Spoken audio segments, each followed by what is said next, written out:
Thank you very much, and good evening to your cherished viewers. My journey into public service started in March 2004, actually. I was the then campaign manager for the elected parliamentary candidate for the NDC in Nsuta Kwamambi Poso constituency. And from there, I had to go back to school to go and do communicable disease control. I came back as a full technician in the then Section West District Health Administration, and I was posted to Kwam Mine sub-district to be very precise. So it was there that I started developing the interest in working for the NDC party. I started going on radio for the party since that time. I think I started going on radio in 2006. Then in 2008, when there was the chance to contest, I think by then there wasn't a candidate willing to contest the then Deputy Attorney General, Honorable Says Prempe, in the Nsuta Kwamambi Biposo constituency. In fact, I decided to take it upon myself and say, why should we allow this man to go unopposed or go with just an independent candidate with the NDC not having a candidate? So I decided to stand in for it. And by then it was difficult because I had to resign from the Ghana Health Service. I resigned, went to contest, I didn't win, but then NDC won. Thankfully, His Excellency there, God rest his soul, John Evans Tamils then. I was appointed the district NADMO coordinator for the then Secretary Central District. So that was where I started my journey in public service. So from Secretary Central, NADMO coordinator, Secretary Afram Plains District was created. So, and because my father's brother was the one who founded Isekura, I had my relation there. So I was qualified again to go and then vie for the DCE position. Thankfully, through the grace of God and by the kind favor I found with His Excellency the President John Dramani Mahama, then I was appointed as the DCE for such a front place. So that was where full-time, I would say full-time public administration actually started until we went for the election in 2016, lost, and had to work for the party to come back until now. His grace, we are back again, and His Excellency decided to bring me here to National Service. So that's my journey so far.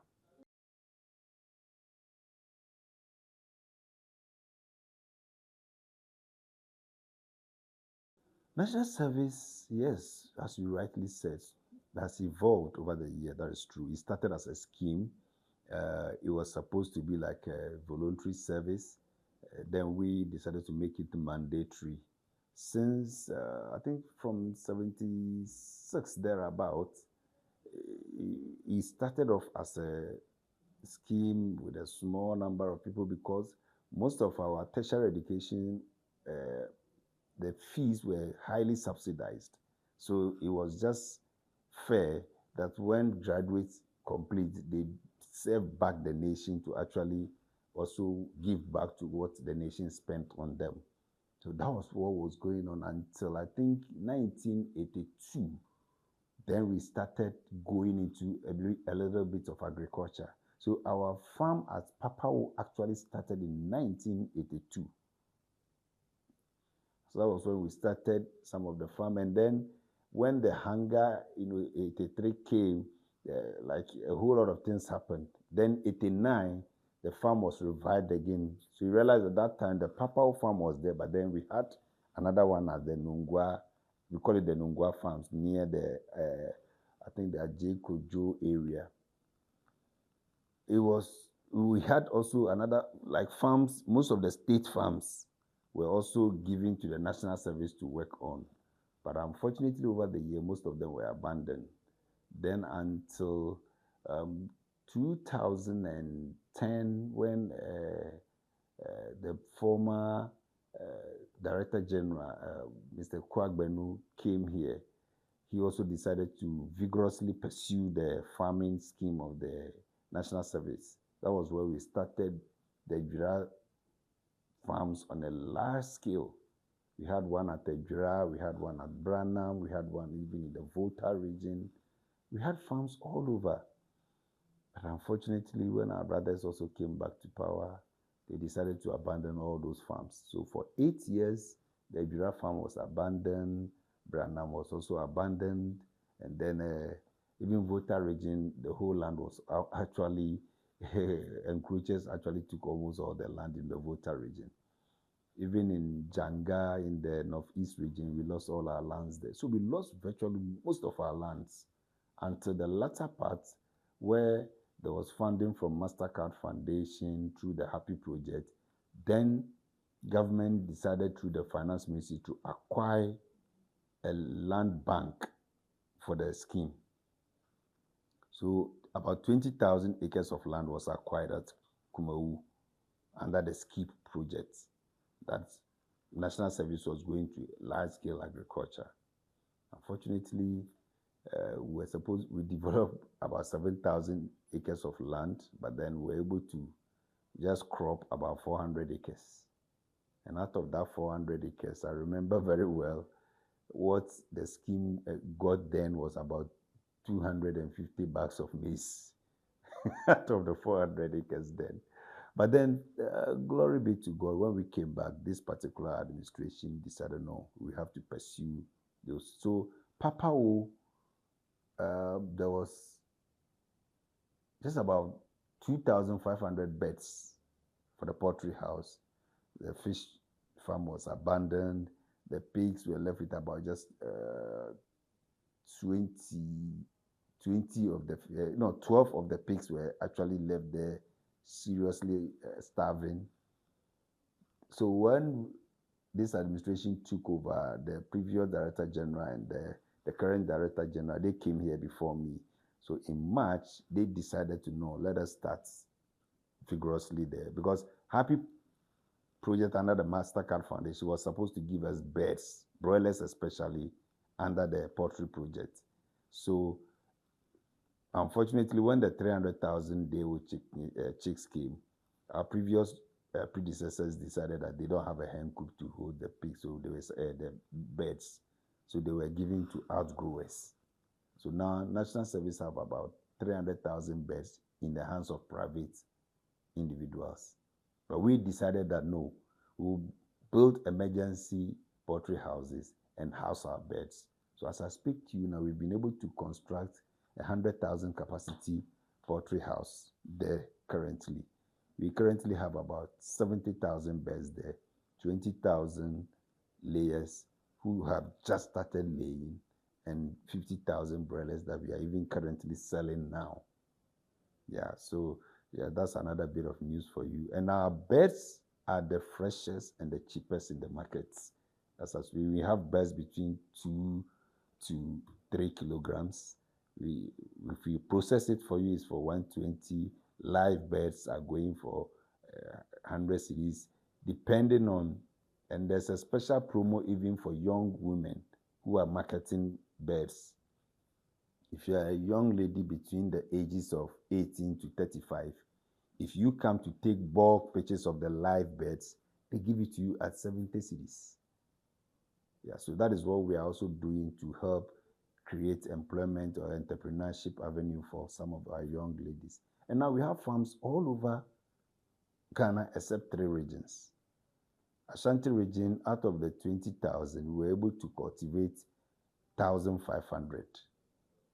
We did another 500 rice, 1,005 maize, and we are currently trying to do 100 acres of tomatoes at the Kumawu enclave alone. We have 900 acres in Ejura now. We have 300 acres at Bono East, Donkor Nkwanta, Branham. We have 130 acres. Damongo, we have 100 acres. Balbe, we have 100 acres. Karaga, 200 acres maize, 200 acres rice. Northeast Janga, we have 300 acres rice, 200 acres maize. And then Navrongo, 80 acres of maize. Upper West, we started with just 35 acres. Commander, 200 acres of maize. And then if you go to Volta region, we have 110 acres of maize that we have even harvested already. We've just finished harvesting Ejura. We are in the process of harvesting Donkor Kwanta. We are almost done harvesting the one at the Kumawu Enclave, Abutentiri. And there's another 170 at a village called Sajebri in the Abutentiri Enclave alone. So a lot of farming activities is good. Apart from Ahafo region, Oti region, and then North. That's Western North. They are the only places we don't have farming projects. Even Western region, there is a 4,000 capacity layer poultry house and a 250 capacity piggery house there that we've just renovated that will be operating soon. So a lot is happening at our great sector.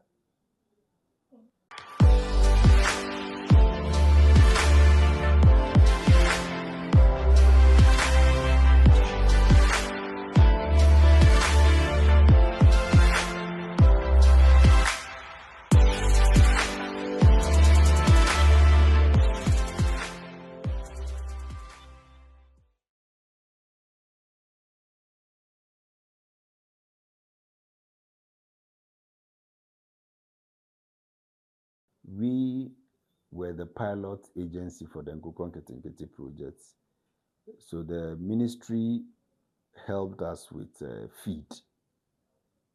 So we were the first agency to receive feeding support from the Ministry of Agric under the Nkukwan Ketenkete project. But then we procured our own DO chicks, we procured our own vaccines, and procured our own sodas and everything.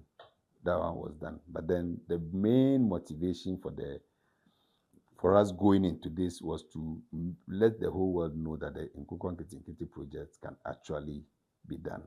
And it was a pilot that has actually succeeded.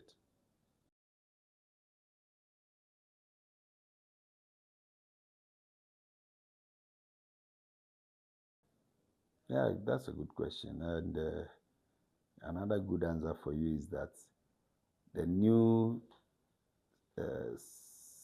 central management system portal was actually created at zero cost.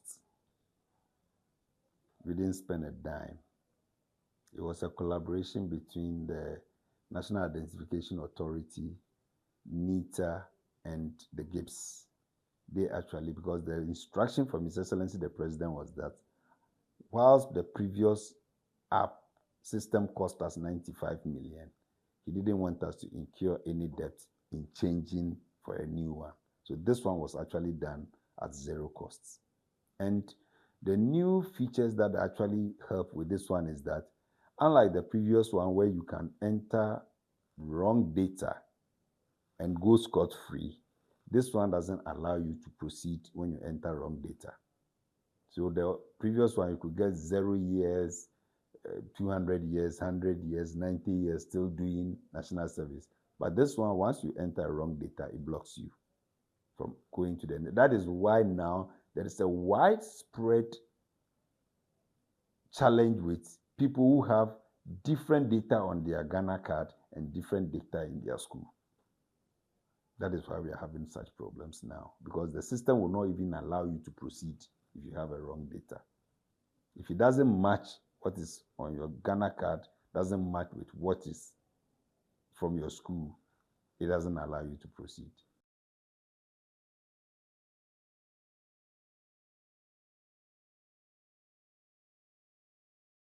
That is why I specifically told you the agencies that were involved. These are the management and the system managers of the country. National Identification Authority, they will give us access to all the database of the NIA for free. NITA is responsible for giving you the website and all those creations, the domain, and they also did it for us for free. Gibbs is responsible for the system payments and all the system portals. So they also came together. So all the agencies that we needed to pay, actually, because it's government to government agency, decided to do it for us for free.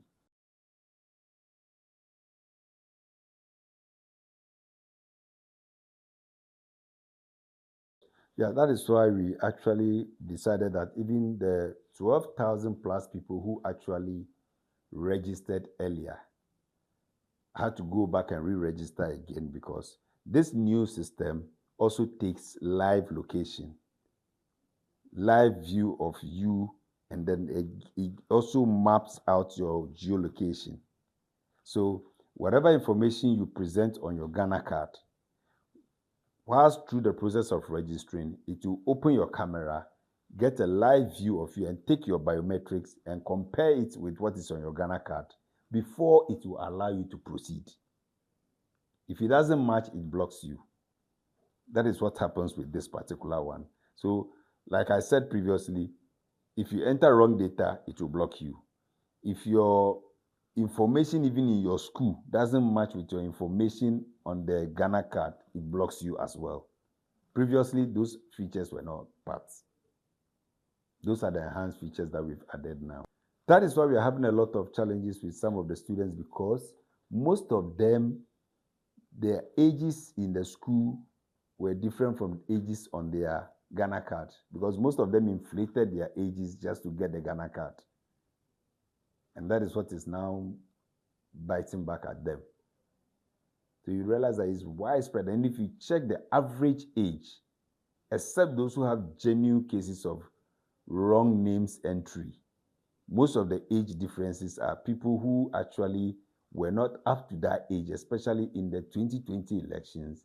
Most of them were around 14 years. Most of them were around 15 years. But then they pushed it to 18 just to get the Ghana card, to be able to vote. And that is what is now affecting most of them.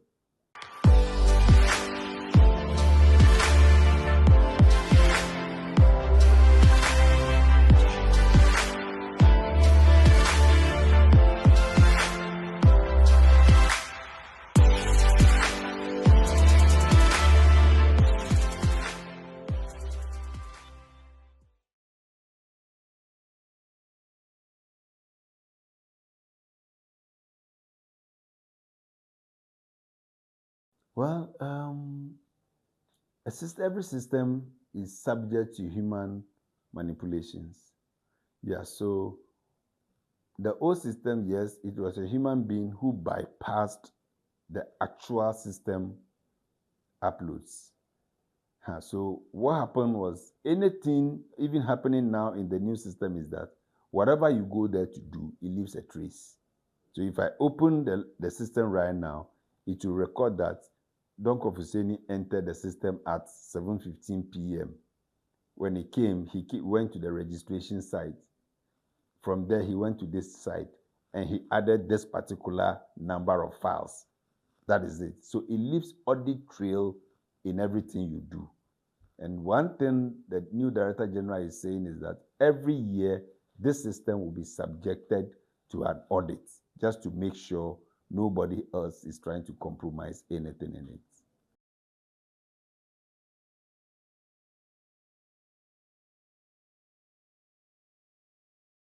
So the good news is that now, with the new, even with the old portal, those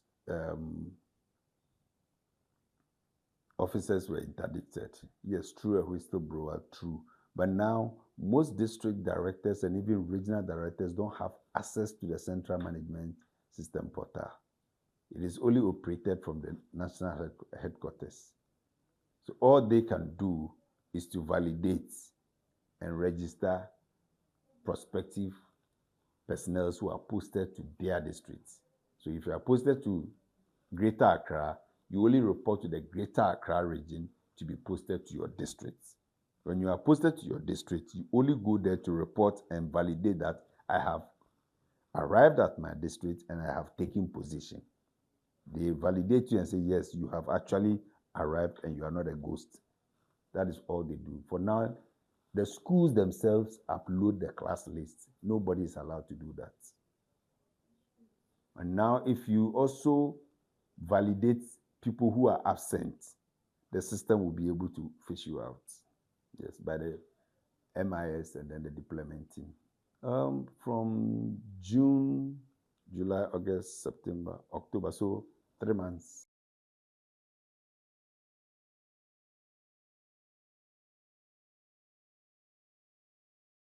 So, as I previously said, all the government agencies brought their expertise to bear when push came to call, because this is something they were not going to get paid for, but because of the digitalization agenda, and then because we wanted to reset the NSS so that something that was used for corruption cannot be the same thing being used for now, it actually paid off. When they were pushed to the wall, we were able to develop a new system within 3 months, when it took about a whole year to develop the previous one. So yes, I think they went beyond their bounds, especially NIA and NITA, and even GIPS, because all the other systems were everything that was in the previous system, most of it had to be modified to be able to get this particular new one going.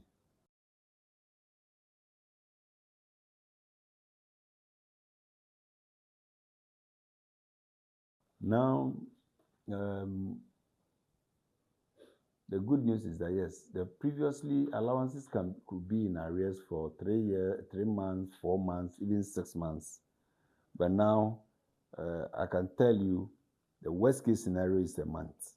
And even those ones, we process it and pay it before the succeeding month ends.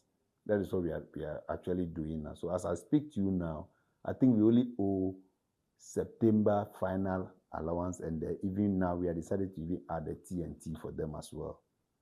So that is the only thing that we owe them now. Once that is paid, that's it. We start paying the new ones when they are actually posted to their respective.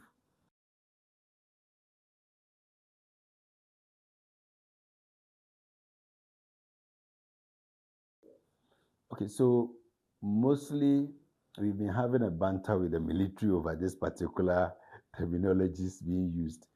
Well, the military, that is why I think His Excellency the President actually brought in a military man to be the one in charge of operations now, because we're misusing the terminology. So it is actually basic military orientation. It is not military training as in the actual military training.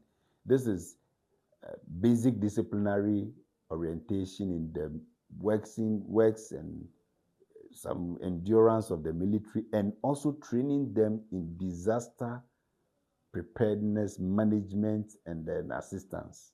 That is what they are actually being trained and response actually.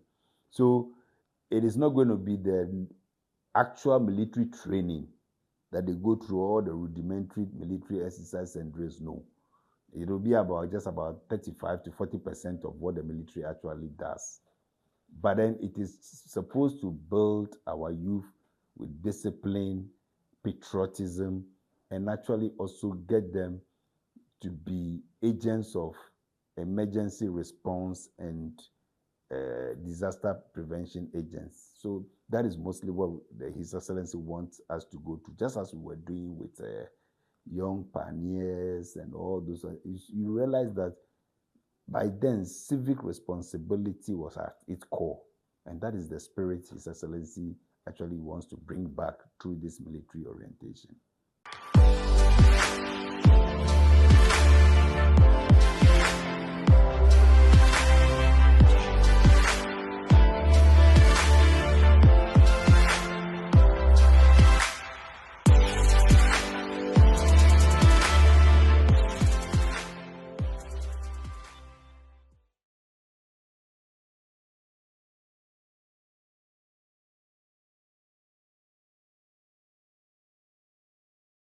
Okay, so for now, we are piloting with 10,000 personnel. So we'll start with 10,000 personnel this year as a pilot, We do it. The military bases training camps can take 5,000 at a go. So what we'll do is that we'll do first 5,000, then second 5,000. Then from next year, it becomes mandatory. So you either do it before your postings, or you do your postings, break, go and do your 6 weeks, come and continue, or you do your service up to about 1 month, then you break and go and do your service. But then it will now become mandatory because it will become part of the requirement to get your certification, unless, of course, age limit and then maybe health issues that rules you out, or disability that rules you out. Yes, from next year. This year is a pilot and voluntary. Next year, it becomes compulsory.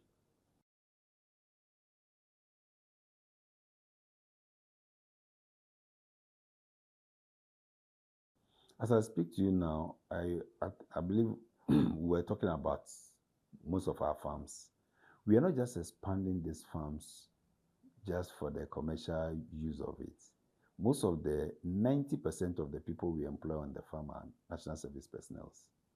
Some we train on the farms, and then after completion of their service, we set them up. So those on the poultry farm, after training and they become used to the raising birds and everything, our duty is to set them up with some of the poultry beds and even help them in constructing their own poultry houses. Aside that, NSS is now going to mop up all the agri college graduates within the system who are unemployed. The president has instructed us through the agri ministry. We mop about 5,000 of them. We mop them and enroll them on the national service system. So they become our agri extension officers. So they will be training. They will not end the 1 year. We'll always be rolling them over until they get permanent jobs within the Ministry of Agri and its extensions. Then they'll be fizzling out, and those who are coming will also be filling in. So now there's not going to be any agri students sitting in the house after completion. Gradually, that's what we are going to be doing. Then, as going forward, when other departments also come with creative ways of doing things, we enroll those students also on board as well. So today, it's agri students. Before you realize, the nurses will be involved, then engineers, then civil engineers. So gradually, we are creating avenues that we can engage our students temporarily as a mid-term measure until they get something in the long term.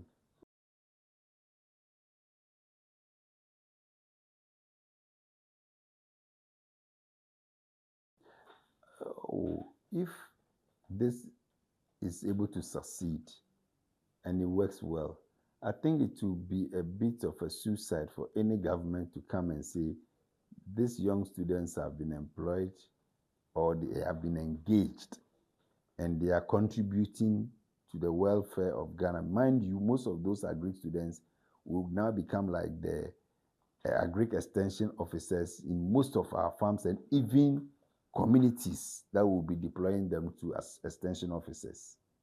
So if you come and say, listen, we don't want to engage you, all of you go and sit home, I don't think any government in its right senses will want to commit such suicide. The best is to expand on it. Today is agri students, get engineering students, get other business students, get accounting students. Let's all find genius ways of creating opportunities for the youth. And that is how you build a nation. And that is what we are committed to doing.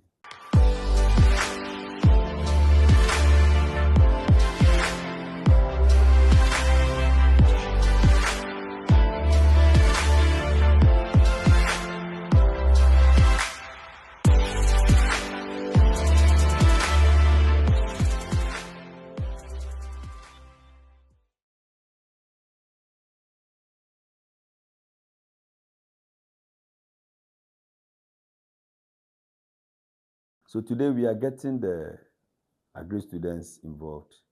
I know the Ministry of Lands and Natural Resources and then the Ministry of Environment are also in talks to see how well we can engage the environmental students as well.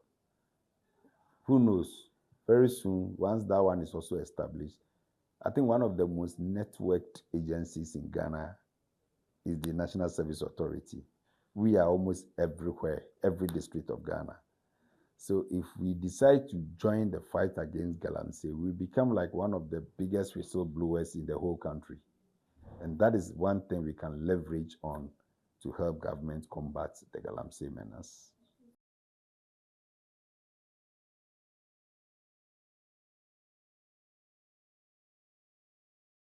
No, you cannot join if you are not properly recruited because they have their own trainings. But we have expertise. Some of them are environmental students, like you said. Some of them are natural renewable resources. Some of them are geological engineers. Some of them even know mining engineers. So some of them will find themselves in some of these companies anyway. But like I said, ours will be the Whistleblowers Act, that we can easily alert authorities that this is happening here, for the relevant authorities to shine light there and combat it for now. But if we are engaged properly, we have the capacity to help the government also combat this galamsey.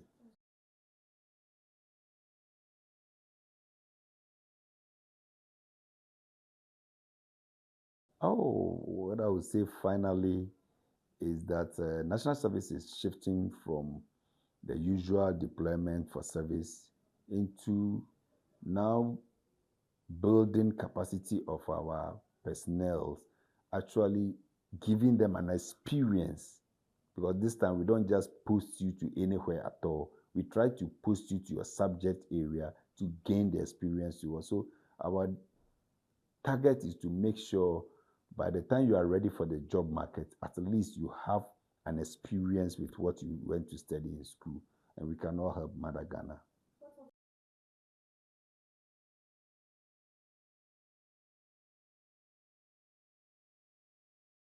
That is also being taught as part of our capacity building. Mostly we take them through that as well. And most of the things we are doing, setting them up for their own farms and everything, that is just a way of building that particular thing within them so that they can be creative on their own.